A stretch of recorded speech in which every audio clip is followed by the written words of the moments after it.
What's going on, traders? Today we're going to be talking about how to make a support and resistance line intraday, right? So as you guys can see from the chart, it's moving, it's actually intraday, and the stocks are going, some are slipping, some are falling, etc., etc. Sorry about that, guys, if you heard that loud stutter in the mic. But I'm going to be talking about how to make a resistance and support line intraday. So currently, as you can see, SPY is bouncing off of my support line, which is 385.39, right? So again, this was my trigger long as well. So what does trigger long mean? Trigger long is basically once the stock passes your trigger, that's what you want to take long until your next price target. So my next, as you guys can see, I had two trigger longs, which was 383.50 and 385.39. Now, I use this two ways. So as you can see, my trigger lines became my support line, right? And what do I mean by that? Now, as you guys can see where SPY is bouncing off, right?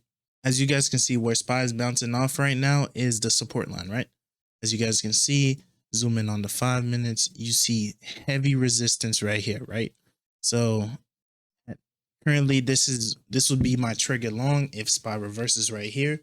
This is how you create trigger longs and long triggers intraday. So if SPY decides to break out right here, this will be my trigger long, 387.31. So as you guys can see, how did I get 385.39? So as you guys can see on this, on the 12-hour chart, this wick right here was my trigger long, which is 385.39. And as you guys can see, it passed that, retreated back down, and is hovering over the 385. So anywhere where you see on the chart that a stock is staying in place or typically cannot break that level becomes a support line, just because there's heavy resistance. It doesn't want to go below or go above these levels. So wherever there's heavy resistance, that's where how you make your trigger longs intraday and your support lines intraday as well. This was, sorry guys, this is later on in the day. I just wanted to show you guys that how support and resistance was working. So as you guys can see, we drew the lines before in the last video. Basically, it's still the same video, but the last part we drew the line, right? As you can see, as the day continue, you've seen how SPY wants to bounce off of the resistance, and I haven't changed this line ever since. So as you can see SPY bounced off of here multiple times, and is bouncing off of this 387. So tomorrow, if SPY keeps on going like this, our entry point would be 387.31, and our resistance will be 387.31 after it goes over it. So as you guys can see, it kind of just keeps going, keep going.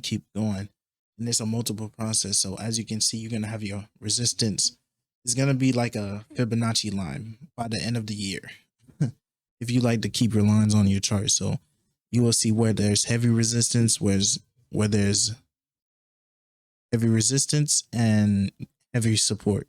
So as you keep the line on your chart, as you see here, you're gonna eventually, as the day is going, you're gonna see how the chart plays out with these lines, right? They become triggers. So let's say SPY goes all the way up to 390.